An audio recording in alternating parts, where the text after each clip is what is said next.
All right, let's get started. I got one more coming in there. All right, parents, thanks for taking the time once again on a Sunday evening to uh, for what this I call just a parent touch base and information session about the EDP Spring Cup. It's a bit of a hectic time, and we're just trying to basically tie things together, confirm which teams are going, provide some information about the event. I'll get Shane to provide some additional input as he's been to the event before. But with time ticking and maybe some things uncertain, figured that we just pull this together, find out if there's any gaps, let's say, and then after we can get this finalized, as parents will need to plan and teams will need to plan. So just to sort of get on the same page. So put this together here. Some of it is you might have received from perhaps the forwarded email, but just to sort of, like I said, tie it all together, get a bit of a checklist, see which teams are have applied or what the application status is, and then after we can get ourselves hopefully sorted this week and then move to finalization. All right, so the event, of course, EDP Spring Cup, held over the Memorial Day weekend in the US. So it's a weekend after our Victoria Day, but it's held on the Saturday and Sunday, not necessarily the holiday Monday, in this location in New Jersey. And it's for U11 to U14 boys and girls, blue teams and the gray teams as well. So unlike here, it's sort of like championship style where they do have finals and third place game. So you're guaranteed the three games at the event, 2 games Saturday, 1 game on Sunday. And then of course, if you qualify for the consolation or the final, then after you'd have to stay for a 4th game. Some of the rules are different in the US, where there's no retreat line, no headers. So we'll have to make sure, the coaches will have to make sure that we're up to speed on any of the rules. Anything we missed there, Shane? I'll just get you to jump in to sort of fill in any gaps that I'm missing. No, all good. All right, we're good there. All right, and so this is just the information that's probably already been provided, but the time, of course, in New Jersey, 8 to 9 hours from Milton. With the thought of the mass transportation to take a coach bus, I think it would have to then be just the one group, because if you go in a big coach bus and then one team is hopefully not eliminated from the event and they only had to play 3 games, you would have to wait around for the other team in their 4th game. So for this one, probably best to sort of arrange smaller groups in terms of the transportation piece. So then now once you finalize, maybe a group of your own group team meeting there to sort of discuss arrangements about carpooling and vehicle caravans, as it's said here. As always, they're going to send out this PowerPoint, so you don't necessarily have to take notes. You'll have this to be able to read over at your leisure if we're moving a little bit too quickly, but in the interest of time, sort of just wanted to touch on these points. So because they're playing probably early on a Saturday morning, advisable to try to arrive on Friday afternoon or evening. I think Shane would like to have a brief meeting with all the players, coaches, and managers. I think that it's going to depend on the logistics, right, Shane, and where everybody's located in terms of the hotels. Yep. Yeah, well, we're all in the same general vicinity. Okay, so, all right. Yeah, so then whether you're going to have a meeting point at some hotel or something like that, but then sort of see how you're going to conduct. But usually parents, as you know, when you have some type of team tournament like this, is something you get used to.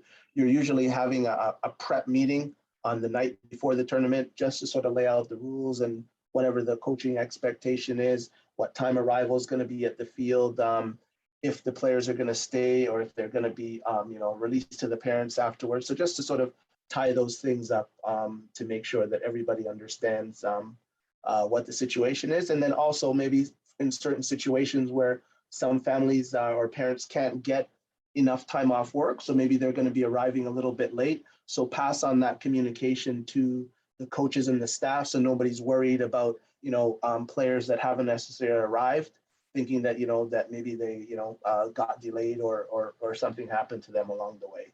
So like I said, once again, the transportation will get that all sorted out. and we'll get everybody on the same page with what's happening with the transportation piece.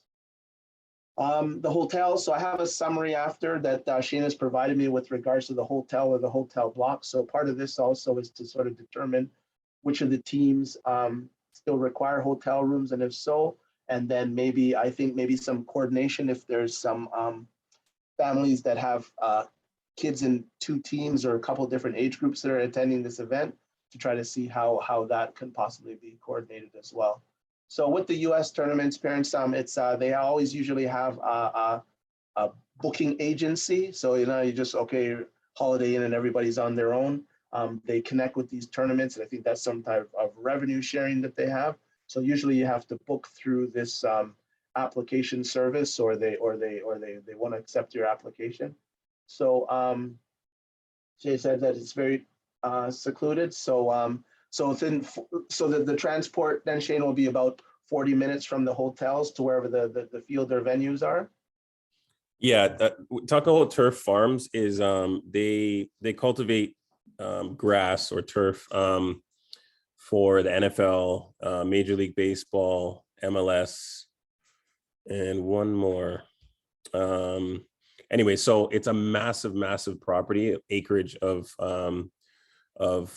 just grass, and so there are no hotels literally any closer than 40 minutes either north or south of this venue. So I know we've had some questions with regards to why the hotels are so far. It's just the location of the venue. I'm sure you'll all be more than happy once you get to the venue and realize why it's there. The grass is phenomenal. It's really second to none. I've never been at a facility that's that large with that level of quality of grass. So, but anyways, yeah, that's kind of the reasoning why it's 40 minutes either north or south, your pick, but there's nothing really closer than that. Thanks.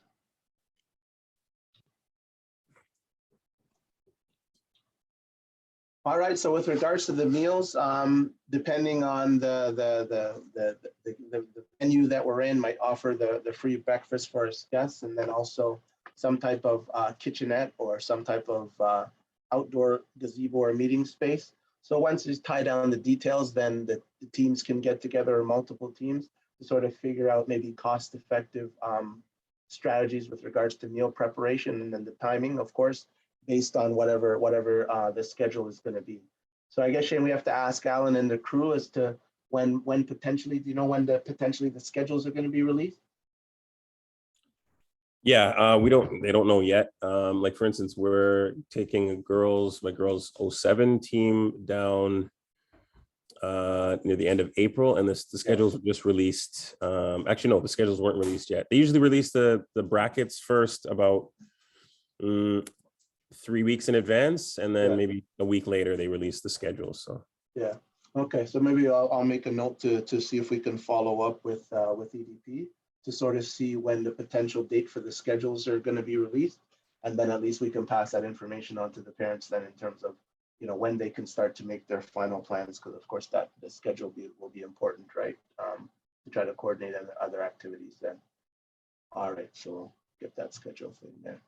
All right, so for the Peel Halton, the grassroots, initially we were going to try to see if we had teams that could cover the games, but it was just going to be too problematic. So there's no exemptions of, unfortunately, where you can't take that weekend off because of the 12 weeks. So any of the grassroots teams that are going, they have to forfeit that first game. So of course you'll play 11 festival games instead of 12. And then there's a $250 forfeit fine. So we'll collect that from the respective teams at a later date.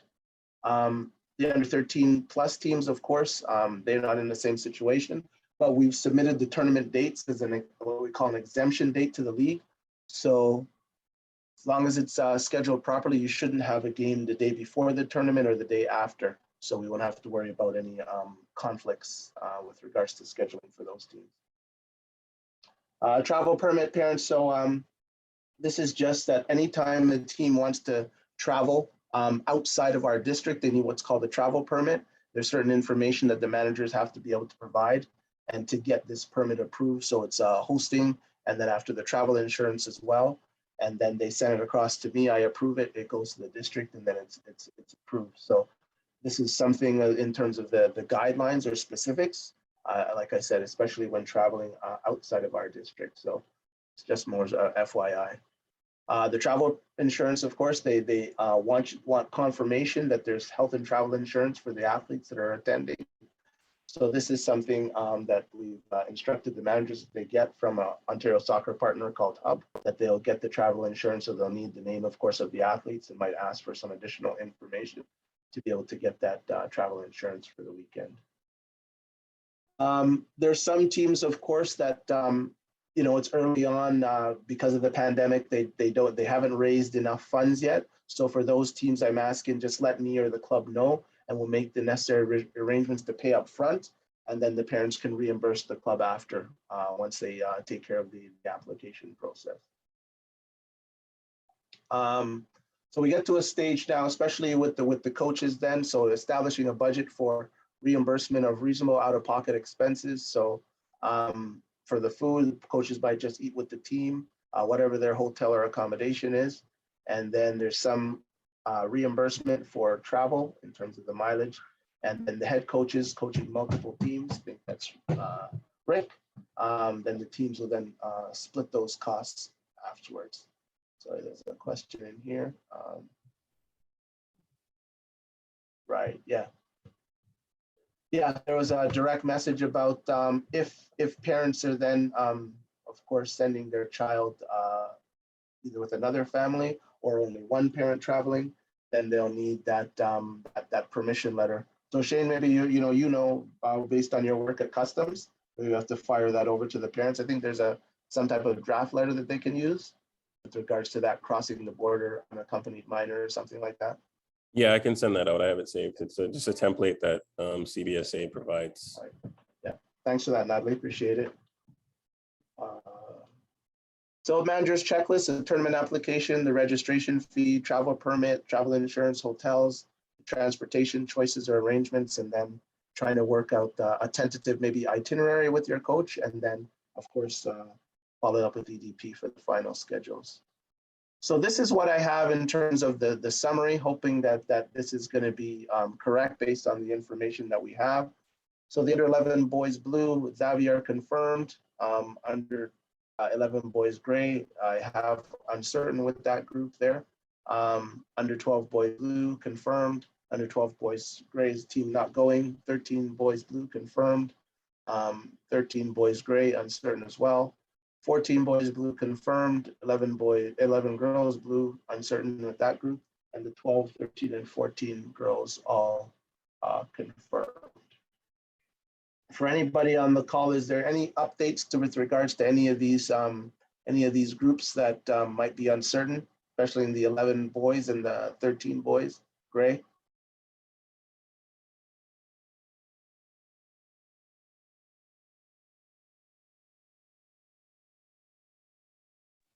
Can you hear me? Yeah, I can hear. I've requested to Canada Soccer to get back to me as soon as possible. Many other coaches are in the same boat, trying to map out their summer and the tournament schedule with their teams. I mean, we're all in the same boat. And the problem with the January shutdown is that delayed everything with their planning. So they're trying to get it back to us as quickly as possible, but I still don't have anything. And that was last Monday when I last requested, and I still didn't get an answer. Yeah. So I'm still up in suspense, but I mean, the kids are keen to go, both teams. So if there is a coach on the team, in the club that can probably be a backup just in case, I cannot make it, that would be great. Otherwise, I guess they can't go. Well, I know you have a pool there with the under 11 with regards to Xavi, talking to him to see if there's somebody that would be able to coach the team, because you guys are pulling into that pool there. And I know in speaking to Alex Soren, he said he has no problem with coaching the gray team at that event as well. That solves the problem. That's a good backup plan. So if Kana Soccer gets back to me on time and it's a go, like I mean I'm clear that weekend, then I will most definitely go. But you know, if I can't go, at least they can have a backup plan and plan ahead to go. That's a good thing. That's good news. Yeah.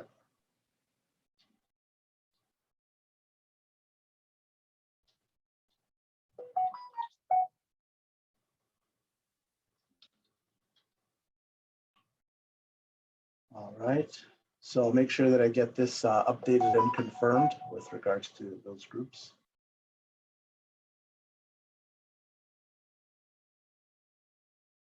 That's it. I think I had another one.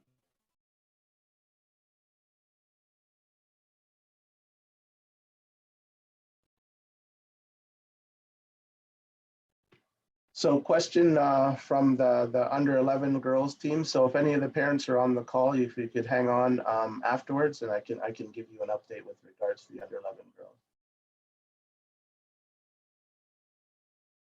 All right. Are there any questions?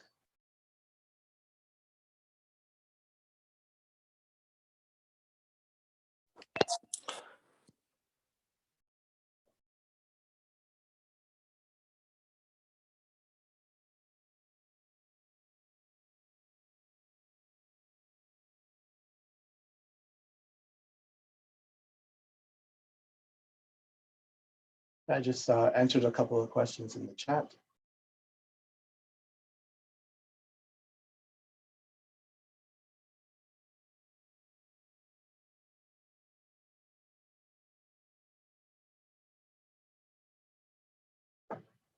Asking, there's a question, Shane, Andy, about the update on the level of play. Is there a particular tier that the under 12 boys blue have been put in? I believe actually Andy just messaged me now. We're working through that. I'll leave that to you. One thing that I will say is that yes, it is a top level competition. The teams that are there are highly competitive. And keeping in mind, they in the US, but specifically New Jersey and those top teams on the East Coast, they haven't been in a lockdown for the past 2 years. They've been playing straight through competitive tournaments and events every weekend, league play for the past 2 years. And as you know, this is the first winter we've gotten into a league for the past 2 years. So I'm leaving that up to you all to decide what level of competition you'd want to compete in. Would I go top bracket right now for most of our teams? Probably not. But again, if you feel like that is where you need to be or you want to be, by all means, I'll support what you feel as coaches and teams.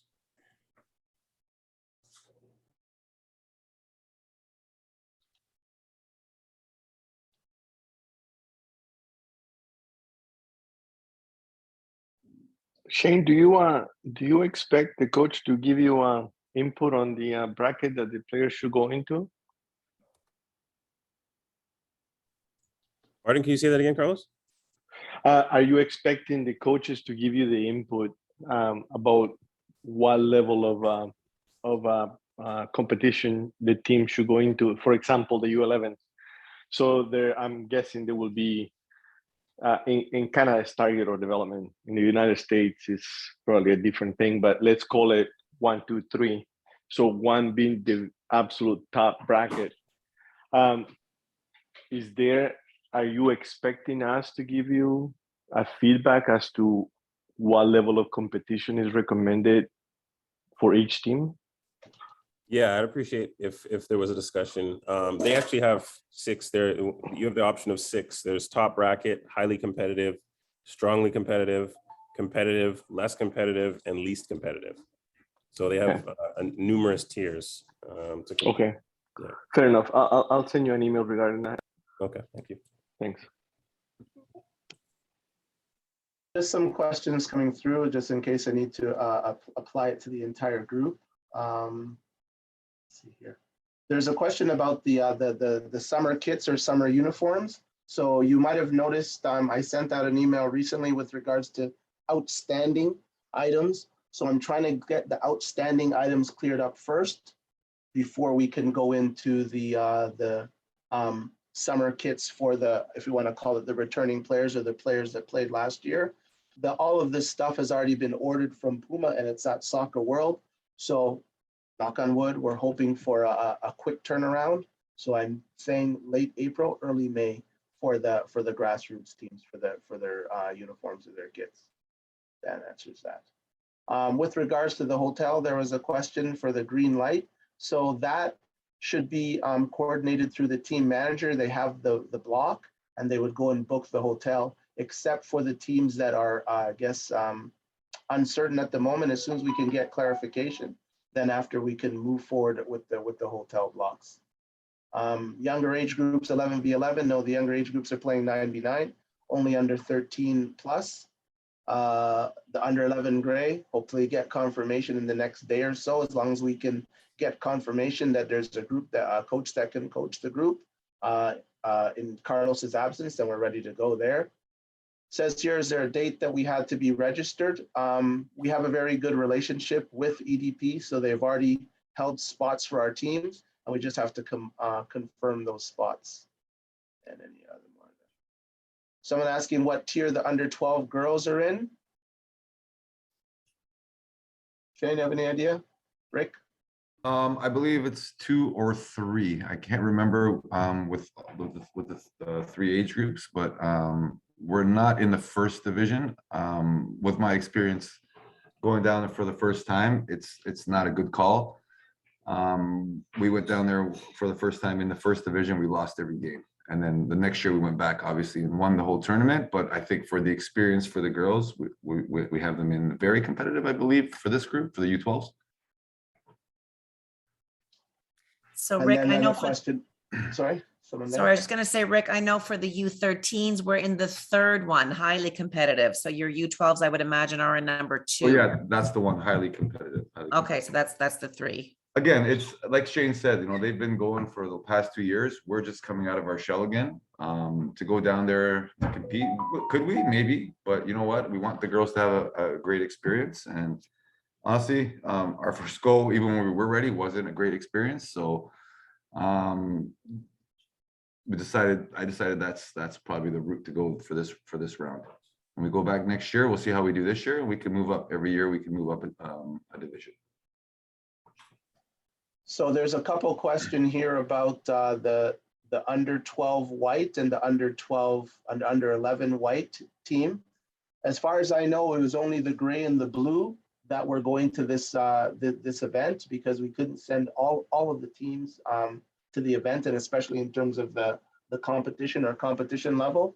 For confirmation for parents that are looking for that, you'd have to contact the head coach in case, I guess, if there are players that are not going to be able to attend, they would perhaps look at some candidates on the white team to fill out the roster numbers. So check with Andy, check with Zavi in those age groups, and you can get confirmation from them.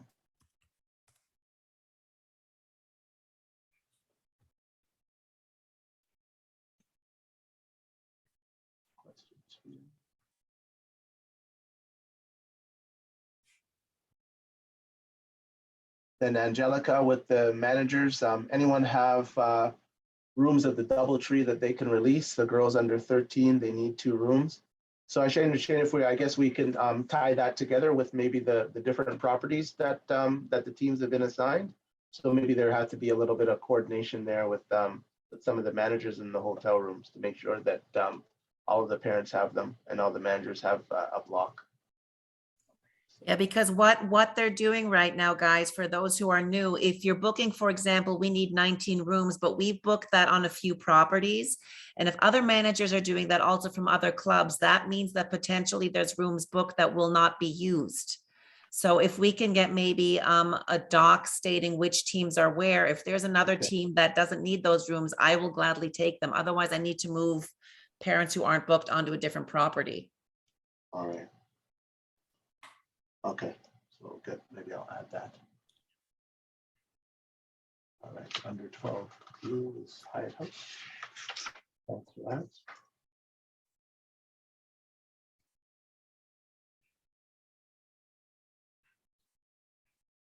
Yeah, okay, so what I'll do is I'll add, or I'll try to adjust that slide there, Angelica, to say where the teams are potentially staying, so that then that information can be shared. So let me just get that confirmation there.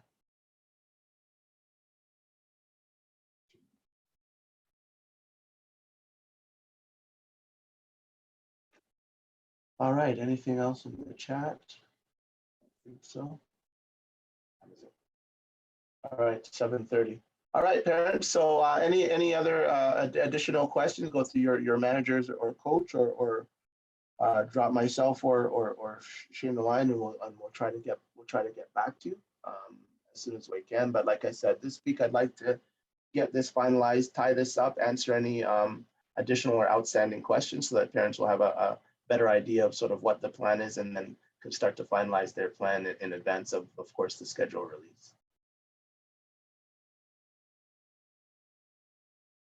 Okay.